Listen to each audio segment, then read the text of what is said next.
नमस्कार भाई लोग, स्वागत बा हमारे चैनल पे। तो हम आज बात करें आइल बनी। अभी सोचत रही, वीडियो देखत रही यूट्यूब पे कुछ, तो सोचनी है कि ये टॉपिक पे वीडियो बनावल बहुत ज़रूरी बा।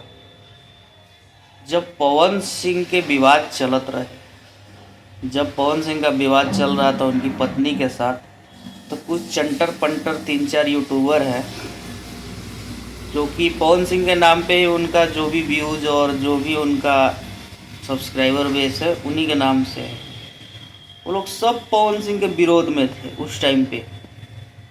और जैसे ही मामला ठंडा हुआ, फिर से पवन सिंह के लिए अच्छा बनने के लिए पवन सिंह के पास वीडियो बनाना स्टार्ट कर दिए, क्योंकि उनका बिना पवन सिंह का नाम लिए तो व्यूज आता नहीं है। किसी और टॉपिक पे वीडियो बनाते हैं तो उनका कोई व्यूज ही नहीं आता है, और पवन सिंह पे बनाते हैं तो व्यूज आता है। तो पहले तो पवन सिंह को ज्ञान फैल रहे थे, अभी उनका ज्ञान कुछ घुस गया, सारा ज्ञान एक तरफा हो गया, वो सब चला गया। फिर से Pawan Singh rise and fall में गए, पवन सिंह ये किए, पवन सिंह ये कर रहे हैं, पवन सिंह नया लकीर खींच रहे हैं। फिर से बोलना स्टार्ट पवन सिंह के नज़रों में अच्छा बनने के लिए। लेकिन मैं बोल रहा हूँ, नहीं बन पाओगे अब अच्छा। दोगलापन एक बार में ही दिख जाता है। आप जब उनका परिस्थिति खराब था तब उनके साथ आप खड़े नहीं थे, तो अब खड़े हो के क्या करोगे?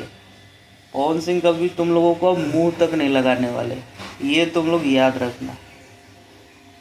मैं सही हूँ या गलत, आप लोग कमेंट में ज़रूर बताइएगा। धन्यवाद। जय भोजपुरी।